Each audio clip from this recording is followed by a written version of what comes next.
I'm back in Google Drawings and I'm going to try to make a frame instead of a border.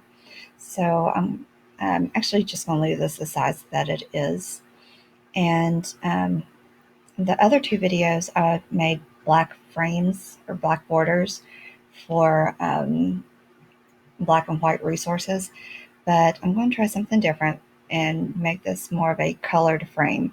So I'm going to click Shape, and this time instead of selecting the rectangle to make the border, I'm going to select the circle, and I'm going to draw a circle, and I'm changing the fill color to, let's make it purple. I don't think I like purple. Let's just go, I don't like that either. I don't like these colors. Let me try a custom color.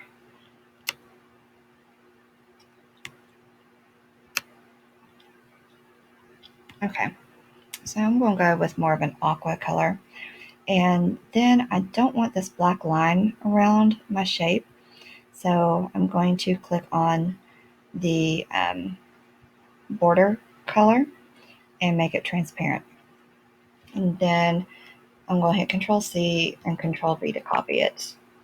Use my guidelines here and try to line these up so they are side by side and even.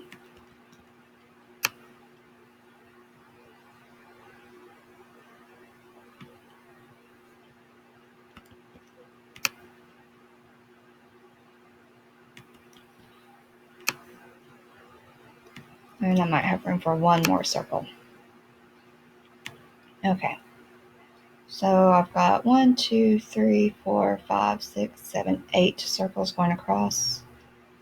Let's bring some circles down.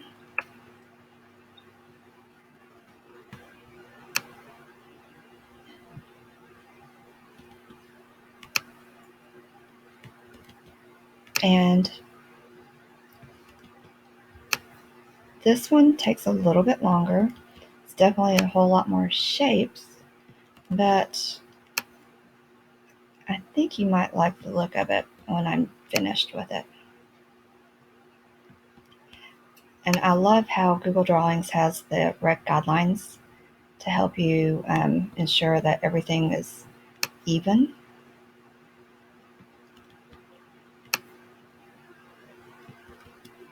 And now I'm filling in the rest of this frame.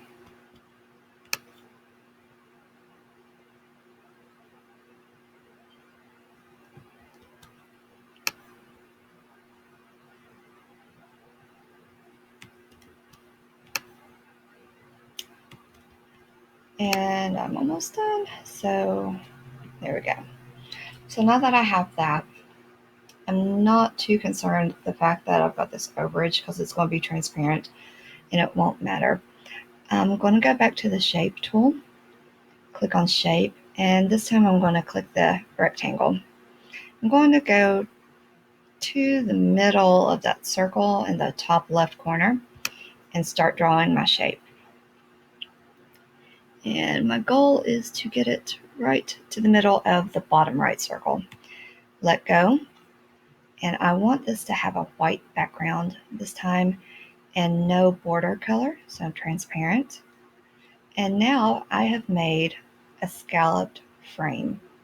So I'm going to title this Frame Scalloped Aqua. Hit Tab to save it. Go to File and download as a PNG. Then once that's downloaded, I can go back to my drive and just drag it into the drive. So whenever I create a new slide or something, I should be able to change, let's see, let me change the layout of my slide to a blank layout, and then just drag that image up there, and I've got a small frame that I can work with. I can make it smaller and insert it anywhere. So that's another way that we can use Google Drawings to make frames.